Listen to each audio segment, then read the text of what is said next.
Rasulullah sallallahu alaihi wasallam bersabda, "Kullu bani Adam khata'un wa khairu khata'in at-tawwabun." Bahwa setiap manusia memiliki kesalahan dan sebaik-baik orang yang memiliki kesalahan adalah yang bertobat kepada Allah Subhanahu wa taala. Dari penegasan hadis Rasulullah sallallahu alaihi wasallam ini kita harus akui bersama bahwa kita tidak pernah terlepas dari yang namanya dosa. Baik apakah dosa itu disengaja ataupun tidak. Baik apakah dosa itu kecil ataupun besar. Baik apakah dosa itu berkaitan kepada haknya Allah Subhanahu wa taala ataupun hak sesama manusia. Oleh karena itu, jikalau kita beriman kepada Allah dan hari kiamat sebagai hari pembalasan, maka segeralah kita bertobat kepada Allah Subhanahu wa taala. Tobat itu artinya kembali dari perbuatan yang buruk yang dianggap oleh syariat menuju perbuatan baik. Oleh karena itu, orang yang bertobat adalah orang yang senantiasa meninggalkan perbuatan yang tidak diridhai oleh Allah Subhanahu wa taala dan kembali melakukan perbuatan yang dicintai dan diridhai oleh Allah Subhanahu wa taala. Menjauhi segala perbuatan maksiat dan kembali melakukan perbuatan taat. Allah Subhanahu wa taala berfirman dalam Al-Qur'an surat At-Tahrim ayat 8, "Ya ayyuhalladzina amanu tubu ilallahi taubatan nasuha." Wahai orang-orang yang beriman, bertobatlah engkau kepada Allah Subhanahu wa taala dengan taubat nasuha.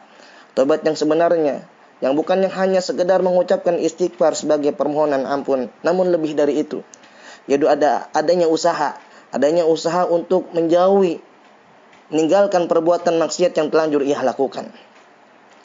Para sahabat sekalian, Al-Imam Nawawi radhiyallahu anhu dalam kitabnya Riyadhus Shalihin, beliau mengatakan bahwa bertobat dari setiap dosa itu hukumnya adalah wajib.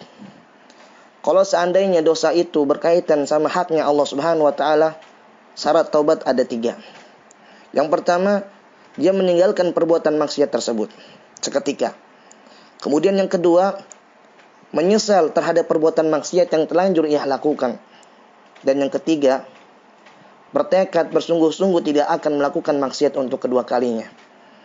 Adapun kalau seandainya maksiat itu, dosa itu, kesalahan itu berkaitan hubungannya sama manusia, maka syaratnya ditambah satu lagi, yaitu dia harus mengembalikan hak yang pernah diambil sama dia dari saudaranya, atau meminta maaf kepada saudaranya.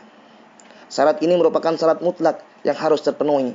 Karena Allah Subhanahu wa taala tidak akan mengampunkan dosa antara sesama manusia sebelum kita minta maaf atau mengembalikan barang yang pernah kita ambil darinya. Rasulullah sallallahu alaihi wasallam bersabda, "Man kanat lahu madlamatun li akhihi min irdihi aw syai'in falyatahallalhu minhu al-yawm qabla an la yakuna dinarun wala dirhamun. In kana lahu amalun salihun ukhidha minhu biqadri madlamatihi wa in lam takun lahu hasanatun ukhidha min sayyi'ati sahibihi fahumila alaihi." Barang siapa yang memiliki kezaliman terhadap saudaranya lantaran karena harga dirinya diambil atau misalkan yang lainnya, hartanya atau lain sebagainya, maka mintalah maafnya, mintalah kehalalannya darinya sebelum datang hari kiamat yang tidak lagi bermanfaat harta, dinar maupun dirham. Kalau seandainya tidak lakukan, maka kalau seandainya hari kiamat kelak dia memiliki kebaikan itu akan diberikan kepada orang yang ia zalimi sekedar ukuran kezaliman yang ia lakukan. Kalau seandainya dia tidak memiliki kebaikan, maka keburukan orang yang ia zalimi akan diserahkan kepadanya. Na'udzubillah min dzalik. Para sahabat sekalian, dalam kitab Hakikatut Tasawuf ditambah lagi satu lagi syaratnya.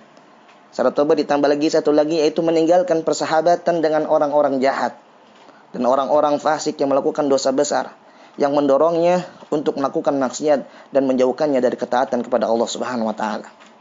Selanjutnya ia bergaul, bersahabat dengan orang-orang yang jujur, orang-orang yang baik, agar persahabatan dengan orang-orang yang baik tersebut bisa menjadi pagar untuk menghalanginya untuk kembali kepada perbuatan maksiat dan pelanggaran terhadap syariat. Kita bisa mengambil pelajaran, bisa memetik pelajaran dari hadis Rasulullah SAW yang mana Rasulullah SAW menceritakan kisah orang yang pernah membunuh 100 orang. Lalu seorang pemuka ulama pada zamannya menunjukkan kepadanya bahwa Allah akan menerima tobatnya.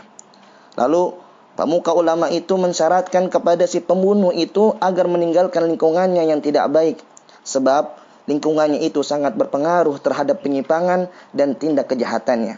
Kemudian pemuka ulama itu menyuruhnya pergi ke lingkungan yang baik, yang soleh, yang dihuni oleh orang-orang yang beriman. yang beramal sholih kepada Allah Subhanahu wa taala agar orang tersebut bisa belajar daripada mereka.